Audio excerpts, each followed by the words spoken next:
कार्तिक माह की शुक्ल पक्ष की एकादशी को देवउठनी एकादशी कहा जाता है। इसे देवोत्थान एकादशी, देवउठनी ग्यारस, प्रबोधिनी एकादशी आदि नामों से भी जाना जाता है।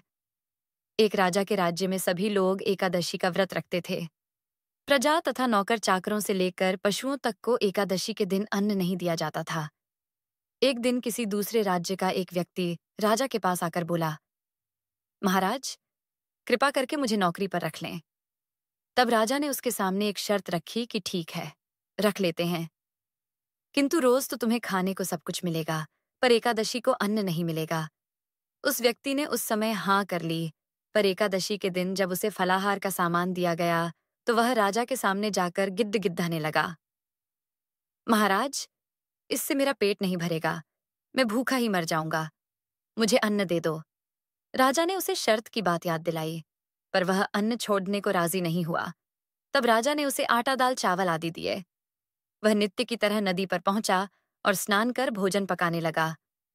जब भोजन बन गया तो वह भगवान को बुलाने लगा, आओ भगवान, भोजन तैयार है। 15 दिन बाद अगली एकादशी को वह राजा से कहने लगा कि महाराज, मुझे दुगुना सामान दीजिए। उस दिन तो मैं भूखा ही रह गया। राजा ने कारण पूछा तो उसने बताया कि हमारे साथ भगवान भी खाते हैं, इसीलिए हम दोनों के लिए ये सामान पूरा नहीं होता।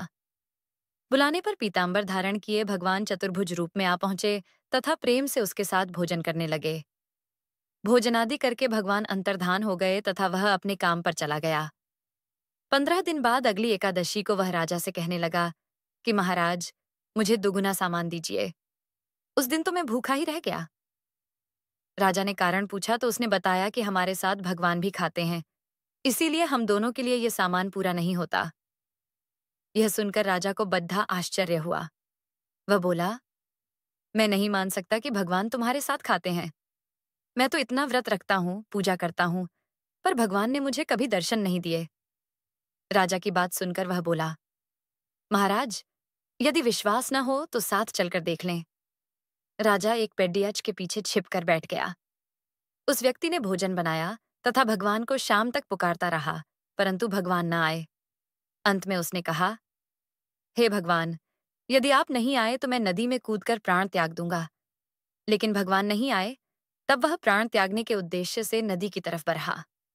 प्राण त्यागने का उसका दृढ़ इरादा जान शीघ्र ही भगवान ने प्रकट होकर उसे रोक लिया और साथ बैठकर भोजन करने लगे। खा पी कर वे उसे अपने विमान में बिठाकर अपने धाम ले गए। ये देख राजा ने सोचा कि व्रत उपवास से तब तक कोई फायदा नहीं होता जब तक मन शुद्ध न हो। इससे राजा को ज्ञान मिला। वह भी मन से व्रत उपवास करने लगा और अंत में स्वर्ग को प्राप्त हुआ। इति शुभम।